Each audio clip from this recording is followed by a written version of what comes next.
당신의 마음에 안부를 묻습니다. 마음주치 노래하는 의사 김창기입니다.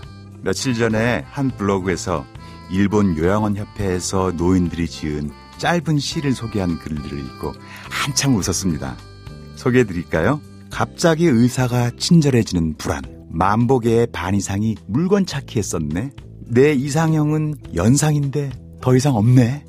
이렇게 웃으면서 나이 들 수 있다면 얼마나 좋겠습니까?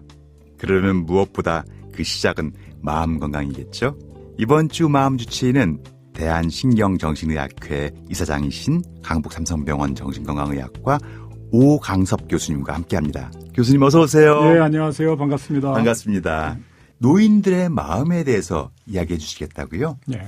네, 아무래도 노년기가 되다 보면 치매만 생각하는데 치매 외에도 우울증, 선망, 불안장애, 수면장애, 알코올 중독 등 정말 많은 정신질환으로 고통을 받기 때문에 그런 부분들에 대해서 우리가 어떻게 예방하고 극복할지에 대해서 설명드리려고 합니다. 예, 시작하면서 웃음을 잃지 않을 수 있는 삶을 얘기했었는데요. 웃음은커녕 요즘에는 노인 우울이 정말 심각하잖아요. 그렇습니다. 우리나라가 자살률이 굉장히 높은데 예. 특히 노인 자살률은 아주 세계 독보적이죠. 독보적으로 1위 수준이고요. 이렇게 된 것은 노년기는 가장 상실이 많은 그런 시기거든요. 이 우울증의 최대 원인은 상실이지 않습니까? 예. 무엇을 잃는 건데 노년기가 되면 직업도 잃고 또 친구도 잃고 또 재산을 잃는 경우도 많고 예. 돈도 잃고 명예도 잃고 또 때로는 또 배우자도 잃고 이런 상실의 경험이 많기 때문에 그만큼 우울증이 많고 그로 인해서 자살률도 상당히 높기 때문에 매우 심각한 것이 현실입니다. 그렇죠. 나이 들면 그럴 수도 있지 하고 대수롭지 않게 넘기는 노인들, 자녀나 가족들이 있을 수 있을 텐데요. 단순한 우울증이 아니라 노인 우울증은 인지장애로 나타날 수도 그렇습니다. 있겠죠. 예, 물론 젊은 경우에도 인지장애가 나타나지만 인지기능이 떨어져서 치매처럼 보이는 소위 말하는 가성치매도 적지 않거든요.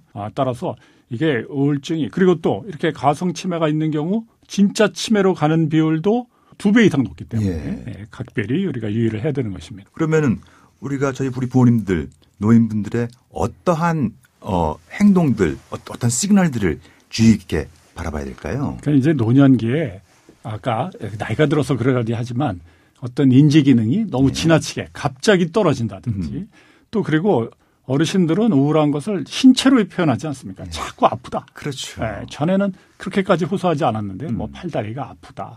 자꾸 병원에 좀 갔으면 좋겠다. 예. 이런 신체적인 질환으로 전에 같지 않게 짜증도 내고 좀 성격도 변화가 오는 것 같고 전에 그렇게 인지하던 분들이 화도 잘 내고 이런 경우에는 조심을 해야 될 것 같습니다. 자녀나 배우자가 내 부모, 배우자가 우울증인 것 같다고 해서 병원에 치료를 시키려고 해도 잘 안 가시려고 하잖아요. 그렇습니다. 노인들의 특징이 자기가 우울하다는 것을 슬프다는 걸 인정하지 않는 것이 특징입니다. 예. 이걸 부인해요. 예? 그리고 그렇게 되는 것은 이 나이가 들어가지고 내가 우울하다니 이런 이야기를 잘 말하려고 하지 않거든요. 그래서 이때는 이분들이 호소하는 여러 가지 신체 증상이나 또 그중에 뭐 불면, 잠을 못 잔다든지 또 뭐 다른 여러 가지 통증이라든지 예. 또 기억력이 떨어졌다든지 이제 이런 거를 핑계 삼아서 이거를 좀 개선할 수 있다. 예. 검사를 받아보자. 이런 식으로 설명하는 것이 신체 증상이나 건망증 이런 걸로 그렇습니다. 설득을 해야 되는 거군요. 예. 뭐 잠을 못 잔다든지 이런 걸로요. 예. 자, 이제 긴 겨울이 지나고 봄이 왔는데요. 이런 계절적인 요인들을 노인 우울증 치료에 적용해 볼 만한 것들이 있을까요? 예.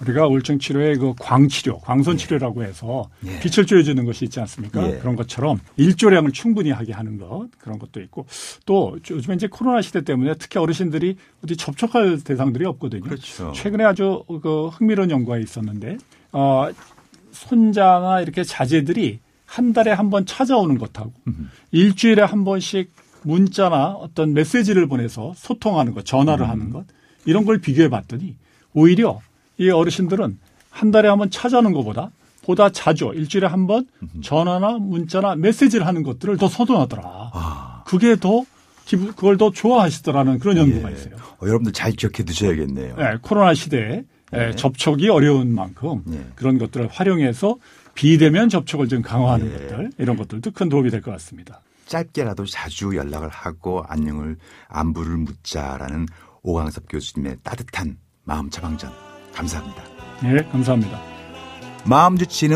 마음주치의는 한국 오스카와 대한정신건강재단과 함께합니다. 저는 내일 다시 당신의 마음에 안부를 물으러 돌아오겠습니다.